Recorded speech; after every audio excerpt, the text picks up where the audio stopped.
ആകാശവാണി.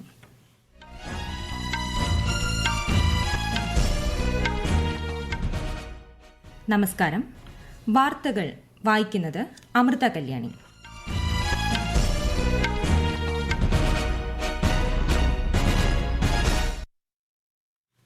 പ്രധാന വാർത്തകൾ. രാജ്യത്തെ സ്റ്റാർട്ടപ്പ് മേഖലയുടെ ഏറ്റവും വലിയ പ്രദർശനമായ സ്റ്റാർട്ടപ്പ് മഹാകുംഭിന് ന്യൂഡൽഹിയിൽ തുടക്കം. ഇലക്ട്രൽ ബോണ്ടുമായി ബന്ധപ്പെട്ട് തിരിച്ചറിയൽ നമ്പരടക്കം ലഭ്യമായ എല്ലാ വിവരങ്ങളും വെളിപ്പെടുത്താൻ SBIയോട് നിർദ്ദേശിച്ച സുപ്രീംകോടതി. പ്രധാനമന്ത്രി നരേന്ദ്രമോദി തെലങ്കാനയിൽ തെരഞ്ഞെടുപ്പ് പൊതുയോഗത്തെ അഭിസംബോധന ചെയ്തു. പ്രധാനമന്ത്രി നാളെ പാലക്കാടെത്തും. ലോക്സഭാ തെരഞ്ഞെടുപ്പ് പ്രചാരണം ശക്തമാക്കി രാഷ്ട്രീയ കക്ഷികൾ. സ്ഥാനാർത്ഥി നിർണയം സംബന്ധിച്ച ചർച്ചകളും സജീവം. റഷ്യൻ പ്രസിഡന്റ് തെരഞ്ഞെടുപ്പിൽ വ്ളാഡിമിർ പുടിന് 5ാം തവണയും ജയം. വാർത്തകൾ വിശദമായി. ഇലക്ട്രൽ ബോണ്ടുമായി ബന്ധപ്പെട്ട് തിരിച്ചറിയൽ നമ്പരടക്കം ലഭ്യമായ എല്ലാ വിവരങ്ങളും വെളിപ്പെടുത്താൻ SBIയോട് സുപ്രീംകോടതി നിർദ്ദേശിച്ചു. വ്യാഴാഴ്ചയ്ക്കകം എല്ലാം വെളിപ്പെടുത്തിയെന്ന് സത്യവാങ്മൂലം നൽകാനും കോടതി ആവശ്യപ്പെട്ടു. ഇലക്ട്രൽ ബോണ്ടിന്റെ വിശദാംശങ്ങൾ വെളിപ്പെടുത്താൻ ഫെബ്രുവരി 15-നാണ് സുപ്രീംകോടതി SBIയോട് ആവശ്യപ്പെട്ടത്. പ്രധാനമന്ത്രി നരേന്ദ്രമോദി തെലങ്കാനയിൽ തെരഞ്ഞെടുപ്പ് പൊതുയോഗത്തെ അഭിസംബോധന ചെയ്തു. തെലങ്കാനയിലെ ജനങ്ങളുടെ ആവശ്യങ്ങൾ നിറവേറ്റാൻ BJP പ്രതിജ്ഞാബദ്ധമാണെന്ന് പ്രധാനമന്ത്രി പറഞ്ഞു. തെലങ്കാനയിലെ റെയിൽവേ, അടിസ്ഥാന സൌകര്യം, ആധുനികവൽക്കരണം തുടങ്ങിയവ മെച്ചപ്പെടുത്തുകയാണ് BJPയുടെ ലക്ഷ്യമെന്നും ശ്രീ മോദി വ്യക്തമാക്കി. ജഗത്യാലിൽ പ്രധാനമന്ത്രിയുടെ വിജയ് സങ്കൽപ് സഭയിൽ നിസാമാബാദ്, കരിംനഗർ, പെദപ്പള്ളി പാർലമെന്റ് മണ്ഡലങ്ങളിലെ BJP സ്ഥാനാർത്ഥികൾ പങ്കെടുക്കുന്നുണ്ട്. കഴിഞ്ഞ 5 ദിവസത്തിനിടെ തെലങ്കാനയിൽ ശ്രീ മോദി നടത്തുന്ന 3ാമത്തെ പരിപാടിയാണ്. തെലങ്കാനയിലെ പരിപാടിക്ക് ശേഷം കർണാടകയിലെ ശിവമോഗയിലും അദ്ദേഹം തിരഞ്ഞെടുപ്പ് റാലിയെ അഭിസംബോധന ചെയ്യും. തുടർന്ന് വൈകിട്ട് തമിഴ്നാട്ടിലെ കോയമ്പത്തൂരിൽ റോഡ് ഷോയിലും ശ്രീ മോദി പങ്കെടുക്കും.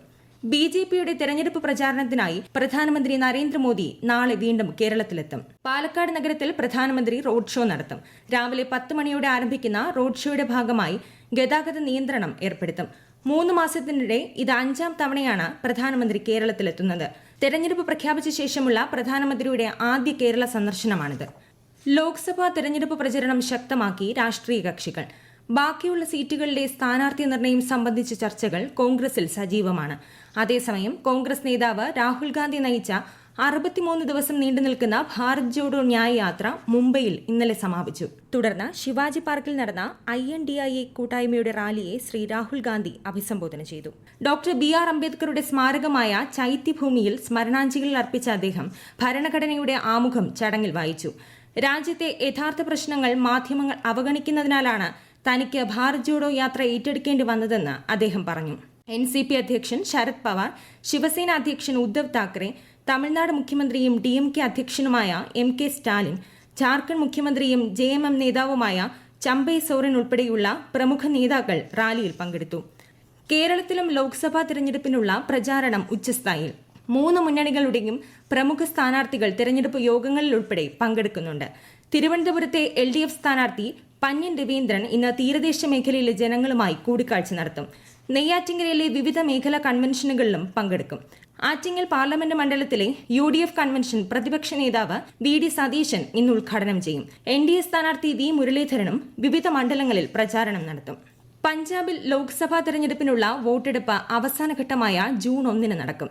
13 ലോക്സഭാ മണ്ഡലങ്ങളിലായി സംസ്ഥാനത്തെ ആകെ വോട്ടർമാരുടെ എണ്ണം 2,12,71,000 ആണ്. 2019 അപേക്ഷിച്ച് ഇത്തവണ 3,78,000 വോട്ടർമാരുടെ വർധനവാണ് രേഖപ്പെടുത്തിയിരിക്കുന്നത്. രാജ്യത്തെ സ്റ്റാർട്ടപ്പ് മേഖലയുടെ ഏറ്റവും വലിയ പ്രദർശനമായ സ്റ്റാർട്ടപ്പ് മഹാകുംഭിന് ന്യൂഡൽഹിയിൽ തുടക്കമായി. ഇന്ത്യയുടെ G20 ഷെർപ്പയും നീതി ആയോഗ് മുൻ ചെയർമാനുമായ അമിതാഭ് കാന്ത് പരിപാടി ഉദ്ഘാടനം ചെയ്തു. വിശദാംശങ്ങളിലേക്ക്. ന്യൂഡൽഹിയിലെ ഭാരത് മണ്ഡപത്തിലാണ് 3 ദിവസം നീണ്ടു നിൽക്കുന്ന സ്റ്റാർട്ടപ്പ് മഹാകുംഭ് നടക്കുന്നത്. രാജ്യതലസ്ഥാനത്ത് ആദ്യമായാണ് ഇത്തരമൊരു പരിപാടി സംഘടിപ്പിക്കുന്നത്. 2000-ലധികം സ്റ്റാർട്ടപ്പുകൾ, 30,000 നൂതന സംരംഭകർ, 50,000 വാണിജ്യ പ്രതിനിധികൾ, നിക്ഷേപകർ, 10 രാജ്യങ്ങളിൽ നിന്നുള്ള പ്രതിനിധികൾ എന്നിവർ സ്റ്റാർട്ടപ്പ് മഹാകുംഭിൽ പങ്കെടുക്കുന്നുണ്ട്. നിർമ്മിത ബുദ്ധി, കാർഷിക രംഗം, കാലാവസ്ഥ, ഗെയിമിംഗ്, കയറ്റുമതി, സാമ്പത്തിക രംഗം തുടങ്ങി വിവിധ മേഖലകളെ അടിസ്ഥാനമാക്കിയുള്ള പവലിയനുകൾ സജ്ജമാക്കിയിട്ടുണ്ട്. നിക്ഷേപകർ, ബിസിനസ് പങ്കാളിത്തത്തിന് താൽപര്യമുള്ളവർ, വ്യവസായികൾ തുടങ്ങിയവരെ സ്റ്റാർട്ടപ്പുകളുമായി ബന്ധിപ്പിക്കുകയാണ് പരിപാടിയുടെ ലക്ഷ്യം. 2016-ൽ സ്റ്റാർട്ടപ്പ് ഇന്ത്യ പദ്ധതി ആരംഭിച്ചപ്പോൾ 300ഓളം സ്റ്റാർട്ടപ്പുകളാണ് ഉണ്ടായിരുന്നതെന്നും ഇപ്പോഴത് 1,00,000-ലേറെയായി വർദ്ധിച്ചുവെന്നും പരിപാടിയിൽ പങ്കെടുക്കവേ DPI IT secretary Rajesh Kumar Singh പറഞ്ഞു. സ്റ്റാർട്ടപ്പുകളുടെ മഹാസംഗമം ബുധനാഴ്ച സമാപിക്കും. News desk, Akashvani. തെലങ്കാന ഗവർണറും പുതുച്ചേരി ലഫ്റ്റനന്റ് ഗവർണറുമായ തമിഴിസൈ സൌന്ദരരാജൻ രാജിവെച്ചു. ഗവർണർ രാഷ്ട്രപതിക്ക് രാജിക്കത്ത് സമർപ്പിച്ചു. ശ്രീനഗറിലെ ദാൽ തടാക തീരത്ത് നടന്ന പ്രഥമ ഫോർമുല 4 കാർ പ്രദർശനത്തിന് അഭിനന്ദനവുമായി പ്രധാനമന്ത്രി നരേന്ദ്രമോദി. ജമ്മുകശ്മീരിന്റെ സൌന്ദര്യം പുറത്തെത്തിക്കാൻ പ്രദർശനം സഹായിക്കുമെന്ന് പ്രധാനമന്ത്രി സമൂഹമാധ്യമത്തിൽ കുറിച്ചു. മോട്ടോർ സ്പോർട്സിന് മികച്ച അവസരങ്ങളാണ് ഇന്ത്യയിലുള്ളതെന്നും ശ്രീനഗർ ഇതിൽ ഏറ്റവും മുന്നിലാണെന്നും ശ്രീ മോദി അഭിപ്രായപ്പെട്ടു. 10 ദിവസത്തെ ബ്രജ് കി ഹോളി ആഘോഷങ്ങളോടെ രാജ്യത്തെ ഹോളി ഉത്സവത്തിന് തുടക്കമായി. ബർസാനയിലെ പ്രസിദ്ധമായ ലഡുമാർ ഹോളി തുടങ്ങിയതോടെ മഥുര നഗരം മുഴുവൻ നിറങ്ങളിൽ തിളങ്ങി. കൃഷ്ണന്റെയും രാധയുടെയും ജീവിതത്തെ ഓർമ്മപ്പെടുത്തുന്ന ആഘോഷങ്ങളാണ് നടക്കുന്നത്. ഈ മാസം 25-നാണ് ഹോളി. ഈ വാർത്തകൾ ആകാശവാണിയിൽ നിന്ന്. ആകാശവാണി വാർത്തകളും വാർത്താധിഷ്ഠിത പരിപാടികളും all India radio news Thiruvananthapuram എന്ന യൂട്യൂബ് ചാനലിൽ ലഭ്യമാണ്. കൂടുതൽ വാർത്തകൾക്കായി @all India radio news Thiruvananthapuram എന്ന ഫേസ്ബുക്ക് പേജും @AER_News_TVM എന്ന എക്സ് ഹാൻഡിലും സന്ദർശിക്കാം. കേരളത്തിൽ കനത്ത ചൂട് തുടരുന്നു. 10 ജില്ലകളിൽ ഈ മാസം 20 വരെ കേന്ദ്ര കാലാവസ്ഥാ വകുപ്പ് മഞ്ഞ ജാഗ്രത പ്രഖ്യാപിച്ചു. പാലക്കാട്, കൊല്ലം ജില്ലകളിൽ ഉയർന്ന താപനില 39 ഡിഗ്രി സെൽഷ്യസ് വരെയും, ആലപ്പുഴ, കോഴിക്കോട് ജില്ലകളിൽ ഉയർന്ന താപനില 38 ഡിഗ്രി സെൽഷ്യസ് വരെയും, കോട്ടയം, പത്തനംതിട്ട, തൃശൂർ ജില്ലകളിൽ 37 ഡിഗ്രി സെൽഷ്യസ് വരെയും, തിരുവനന്തപുരം, എറണാകുളം, കണ്ണൂർ ജില്ലകളിൽ താപനില 36 ഡിഗ്രി സെൽഷ്യസ് വരെയും ഉയരാൻ സാധ്യതയുണ്ടെന്നാണ് മുന്നറിയിപ്പ്. റഷ്യൻ പ്രസിഡന്റ് തിരഞ്ഞെടുപ്പിൽ വ്ളാഡിമിർ പുടിന് ജയം.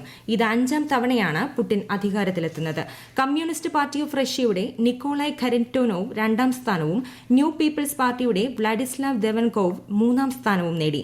യുക്രൈനിലെ റഷ്യയുടെ സൈനിക നടപടിയുമായി ബന്ധപ്പെട്ട പ്രശ്നങ്ങൾക്ക് മുൻഗണന നൽകുമെന്നും റഷ്യൻ സൈന്യത്തെ ശക്തിപ്പെടുത്തുമെന്നും പുടിൻ വ്യക്തമാക്കി. ഈജിപ്തിന് $8 ബില്യൺ സഹായ പാക്കേജ് പ്രഖ്യാപിച്ച യൂറോപ്യൻ യൂണിയൻ. സാമ്പത്തിക സമ്മർദ്ദവും അയൽ രാജ്യങ്ങളിലെ സംഘർഷങ്ങളും യൂറോപ്യൻ തീരങ്ങളിലേക്ക് കൂടുതൽ കുടിയേറ്റക്കാരെ എത്തിക്കുമെന്ന ആശങ്കകൾ വർദ്ധിച്ചിരിക്കുന്ന സന്ദർഭത്തിലാണ് സാമ്പത്തിക സഹായം. Egyptian president Abdel Fattah al സിസിയും European commission president Ursula von der ലെയനും ചേർന്നാണ് കരാർ ഒപ്പിട്ടത്. Belgium, Italy, Austria, Cyprus, Greece എന്നീ രാജ്യങ്ങളുടെ നേതാക്കൾ ചടങ്ങിൽ പങ്കെടുത്തു. ഉത്തര കൊറിയ 2 മാസത്തിനിടെ ആദ്യമായി കടലിലേക്ക് ഹ്രസ്വദൂര ബാലിസ്റ്റിക് മിസൈലുകൾ വിക്ഷേപിച്ചു. പ്രസിഡന്റ് യൂൻ സുക് യോളിന്റെ ആതിഥേയത്തിൽ US സ്റ്റേറ്റ് സെക്രട്ടറി ആന്റണി ബ്ലിങ്കന്റെ സിയോൾ സന്ദർശനത്തിനിടെയാണ് സംഭവം. വടക്കൻ കൊറിയയുടെ തലസ്ഥാനമായ പ്യോങ്യാങ്ങിൽ നിന്ന് മിസൈൽ 300 കിലോമീറ്ററോളം പറന്ന് കിഴക്കൻ തീരത്ത് പതിച്ചതായി ദക്ഷിണ കൊറിയൻ സൈന്യം അറിയിച്ചു. വിക്ഷേപണങ്ങളെ വ്യക്തമായ പ്രകോപനമായി കരുതുന്നതായും വിവരങ്ങൾ അമേരിക്കയും ജപ്പാനെയും അറിയിക്കുമെന്നും അവർ പറഞ്ഞു. ജാപ്പനീസ് പ്രധാനമന്ത്രി ഫ്യൂമിയോ കിഷിദ വിക്ഷേപണത്തെ അപലപിച്ചു. നാഷണൽ ടെസ്റ്റിംഗ് ഏജൻസി മെയ് 15-നും 31-നും ഇടയിൽ നടത്താനിരുന്ന ക്യുവൈറ്റ് UG പരീക്ഷകൾ യഥാസമയം നടത്തുമെന്ന് UGC chairperson M. Jagadesh Kumar അറിയിച്ചു. അതേസമയം മെയ് 13-നും 25-നും തെരഞ്ഞെടുപ്പ് നടക്കുന്നതിനാൽ അന്ന് നടത്താനിരുന്ന പരീക്ഷകൾ മാത്രം മറ്റൊരു ദിവസത്തേക്ക് മാറ്റും. തീയതി പിന്നീട് അറിയിക്കും. മാർച്ച് 26-നാണ് അപേക്ഷ നൽകാനുള്ള അവസാന തീയതി. ഡൽഹി ജൽ ബോർഡ് ക്രമക്കേടുമായി ബന്ധപ്പെട്ട കള്ളപ്പണം വെളുപ്പിക്കൽ കേസിൽ ഡൽഹി മുഖ്യമന്ത്രി അരവിന്ദ് കെജ്രിവാളിന് എൻഫോഴ്സ്മെന്റ് ഡയറക്ടറേറ്റിന്റെ സമൻസ്. കള്ളപ്പണം വെളുപ്പിക്കൽ നിരോധന നിയമപ്രകാരം കെജ്രിവാളിനെതിരായ 2ാമത്തെ കേസാണിത്. ഇതുമായി ബന്ധപ്പെട്ട് മറ്റൊരു സമൻസും ED അയച്ചിട്ടുണ്ട്. ഇതുപ്രകാരം ഈ മാസം 21-ന് അന്വേഷണ ഏജൻസിക്ക് മുന്നിൽ ഹാജരാകണം. അസമിലെ എല്ലാ സർക്കാർ വകുപ്പുകളിലും പേപ്പർ രഹിത നിയമനിർമ്മാണ പ്രക്രിയ സാധ്യമാക്കൽ, വകുപ്പുകളുടെ ഏകോപനം ശക്തിപ്പെടുത്തൽ എന്നീ ലക്ഷ്യത്തോടെ ഗുവാഹത്തിയിൽ ദേശീയ വിധാൻ ആപ്ലിക്കേഷൻ ശില്പശാല നേവ സംഘടിപ്പിക്കുന്നു. കേന്ദ്ര പാർലമെന്ററി കാര്യ മന്ത്രാലയവും അസം സംസ്ഥാന നിയമസഭയും സംയുക്തമായാണ് പരിപാടി നടത്തുന്നത്. ശില്പശാല നാളെ സമാപിക്കും. രാജ്യത്തെ ഓഹരി വിപണികളിൽ നേട്ടം. ബോംബെ ഓഹരി സൂചിക സെൻസെക്സ് 134 പോയിന്റ് ഉയർന്ന് 72,773-ലും ദേശീയ ഓഹരി സൂചിക നിഫ്റ്റി 34 പോയിന്റ് നേട്ടത്തിൽ 22,058-ലും വ്യാപാരം തുടരുന്നു. പ്രധാന വാർത്തകൾ വീണ്ടും. രാജ്യത്തെ സ്റ്റാർട്ടപ്പ് മേഖലയുടെ ഏറ്റവും വലിയ പ്രദർശനമായ സ്റ്റാർട്ടപ്പ് മഹാകുംഭിന് ന്യൂഡൽഹിയിൽ തുടക്കം. ഇലക്ട്രൽ ബോണ്ടുമായി ബന്ധപ്പെട്ട തിരിച്ചറിയൽ നമ്പരടക്കം ലഭ്യമായ എല്ലാ വിവരങ്ങളും വെളിപ്പെടുത്താൻ SBIയോട് നിർദ്ദേശിച്ച സുപ്രീംകോടതി.